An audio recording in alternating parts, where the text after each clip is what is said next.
guys, it's Debbie B, Dynamo Nutrition and Fitness. How you doing? Today I'm going to show you functional mobility work that I pretty much do every day of my life, but definitely before my lifting days, okay? You're going to do each exercise or each stretch for 10 to 15 repetitions, and you can repeat this cycle as many times as you need until you're good and warm. You can also just do the upper body stuff on upper body days. You can just do the lower body stuff on lower body days, or you can just do the whole kit and caboodle. It's entirely up to you. I'm not going to tell you what to do. I'm just going to show you what works for me so I can support, educate, and empower you. Okay? I'm going to start with, if you've seen my elbows bothering you video, the shoulder warm up with bands from my former coach. It's great. The only difference is that I modify a little bit between repetitions and based on what I need specifically.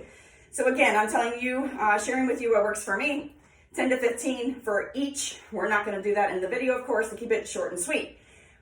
Here's the difference. I do not start front to back because you could be tight more so in one arm than another, right? So I always start one arm at a time.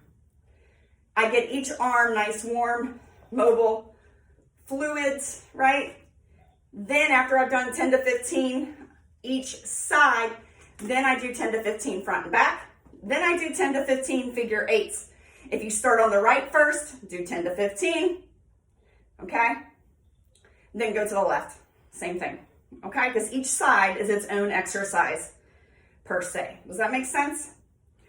And then from there, I do shoulder band pull apart. Now, when you do these, think about getting that scapula together. Think about your shoulder blades pinching your backbone, okay? Get a good pull through there, all right? A really good pull through there. And then, as I've said before, I have no idea what the hell these are called, but they feel fantastic. It'll really open up the pectoral and the anterior delt, all right? That's what I do for the upper body, function and mobility work. For lower body, let me adjust this just a little bit here. I start with high knee, okay, 10 to 15 total. Okay, so this would be 1, this would be 2, okay, does that make sense? This would be 3, all right, and then toy soldiers, or you can start with the toy soldiers, then go into the high knee. Doesn't really matter, but I would do this before we move into the next segment. And then I also actually do alternating, so I'll do right to left, because I feel like it gives me even more mobility and improves my range of motion better. Okay, but again, it would be like, that would be 1, that would be 2. Okay, does that make sense? Then from there, think goblets. All right, so the dumbbell or the kettlebell will be here. Your feet are greater than shoulder width apart. Not looking at a plie. Don't point the toes out. Just have a good solid stance. But when you come up at the end of this, you want to make sure you're getting that posterior tilt there, that forward engagement. Squeeze the glutes at the top of the movement and it'll naturally bring you forward, okay? Keep the chest upright like you would for a goblet squat. All right? Again, 10 to 15. After I've done that, then I come up actually and I cross over. I get very tight right in through here, especially on my right side. I'm a petite, small female, and I get really tight right there. And this seems to help open up that area a lot better for me. Next I do is the cradle. Have something that you can use if you are wobbly, right? Or do it close to a wall.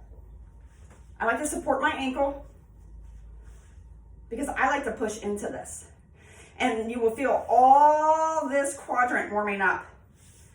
You don't have to push into it, okay? But I feel like it helps me get looser.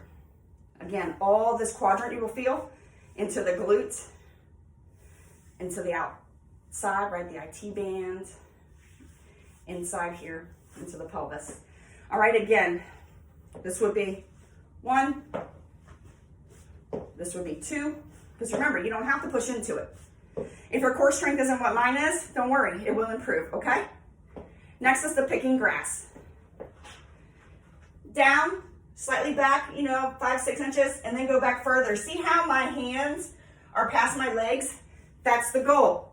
And again, at the top of this movement, you want to make sure you're thinking that belly button, pinching that backbone, squeeze those glutes, and that'll naturally tilt you forward. Okay, so you're getting that whole posterior chain engaged, warm, ready for what you're about to throw at it. As always, you'll find me all over social, TABI_Baker, DynamoFitnessGroup.com. I'm here to support, educate, and empower you. I thank you and have a great day.